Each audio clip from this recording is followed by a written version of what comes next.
এক কথায় যদি বলি, আমি এই মুহূর্তে বাংলাদেশ চলিতেছে সার্কাস। আওয়ামী লীগ নিজেই তো অবাঞ্ছিত ঘোষণা করেছে এই সরকারকে বা এই দেশকে। নীলুফার চৌধুরী মনি, বারবার আমরা দেখেছি আওয়ামী লীগের আগেও দুবার নিষিদ্ধ করা হয়েছে এবং তারপরেও কিন্তু তারা ফিরে এসছে। এবং বাংলাদেশের অতীত ইতিহাসের দিকেও যদি আমরা তাকাই, যে রাজনৈতিক দলগুলোকে নিষিদ্ধ করার চেষ্টা করা হয়েছে, তারা কোনো না কোনোভাবে তাদের শক্তি টিকিয়ে থেকে আসলে সেই শক্তি আবারও দেখিয়েছে।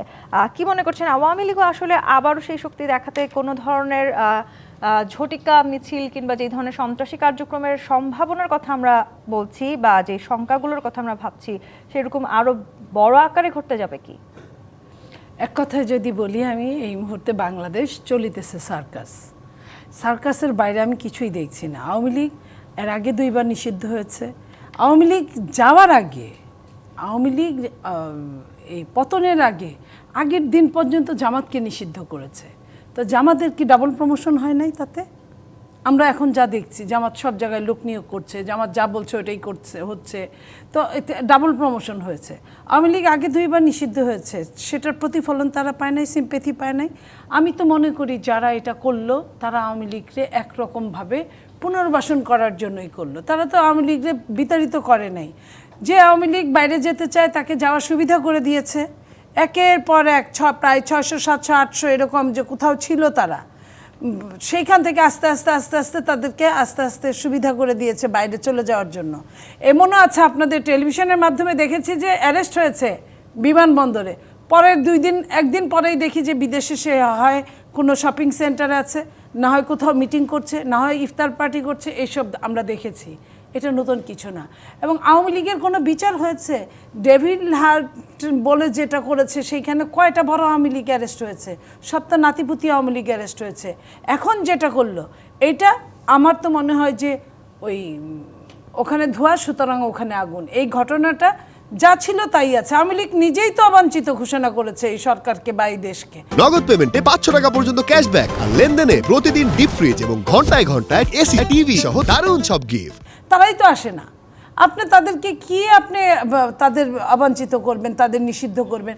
আপনি কোথায় নিষিদ্ধ করলেন? ওইখানে বলা আছে আন্তর্জাতিক ট্রাইব্যুনালের বিচার সম্পন্ন হওয়ার আগ পর্যন্ত আওয়ামী লীগের কার্যক্রম নিষিদ্ধ করা হলো।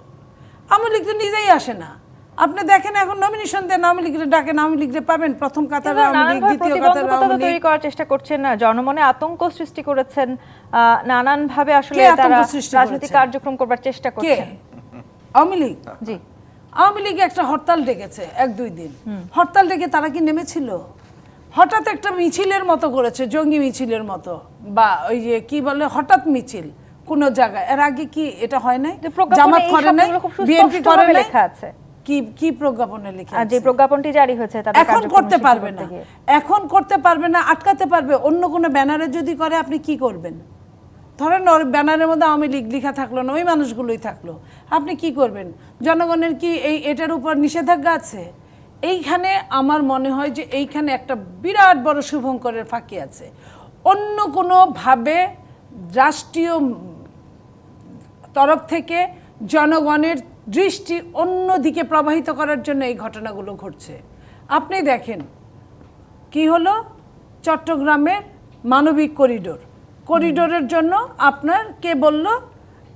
যিনি কূটনৈতিক, যিনি হলো পররাষ্ট্র উপদেষ্টা, উনি বললেন যে দিয়ে দেওয়া হয়েছে। প্রধান উপদেষ্টার প্রেস সচিব, তার চেয়ে নিশ্চয়ই বড় না, সংশ্লিষ্টও না, সে বললেন দেওয়া হয় নাই। তারপরে প্রতিরক্ষা আপনার উপদেষ্টা, উনি দুইটার মাঝখানে থাকলেন, হ্যাঁ না এর মধ্যে। তো এরপরে কি হলো? আমরা শুনি যে বন্দর নাই, আমরা শুনি যে আপনার কোথায় রোহিঙ্গা যাবে তা না, আরও উল্টা আসতেছে। আমরা সেন্ট মার্টিন দেখি আমাদের বন্ধ, আমাদের জন্য যাতায়াত ব্যবস্থা নাই। এই সব, এটা কোনো আপনার ইলেকটেড সরকারও পারে না। তাদেরকেও সমস্ত রাজনৈতিক দলকে নিয়ে বসে করতে হয়। আপনি দেখেন শেখ হাসিনা যখন পালিয়ে গেলেন তখন ভারত কি করেছে? তড়িঘড়ি করে কিন্তু সংসদে সব দলকে ডেকেছে, সব দলে ডেকে কিন্তু ম্যান্ডেট নিয়ে শেখ হাসিনাকে রেখেছে। অথচ এই পাশের দেশ এবং শেখ হাসিনাকে চিনে না ওই দেশে, তাদের মনে করে না খুব কম লোক আছে। তারপরেও কিন্তু একটা আইন এটাকে বলে, সিস্টেম এটাকে বলে। তো তারা কিন্তু গণতান্ত্রিক, তারা কিন্তু ভোটের সরকার, তারপরেও করেছে। আপনার এই সরকার কি করেছে? এত বড় ট্রানজিট, অত বড় করিডোর, করিডোর কেন যাবে? করিডোর পৃথিবীতে যে যে দেশগুলোতে করিডোর মানবিকভাবে দেওয়া হয়েছে তাদের কি সমস্যা কারো চেয়ে কম হয়েছে না বেশি হয়েছে? জি, অর্থাৎ আরো নানান কিছুর আশঙ্কা আছে। এই আশঙ্কা, এটাকে অন্য খাতে প্রবাহিত করার জন্য আমরা রাষ্ট্রপতির নাটক দেখলাম। রাষ্ট্রপতির নাটক দেখার পরে আমরা হঠাৎ করে দেখলাম যে নিষিদ্ধ করতে হবে। নিষিদ্ধ কিসের করতে হবে?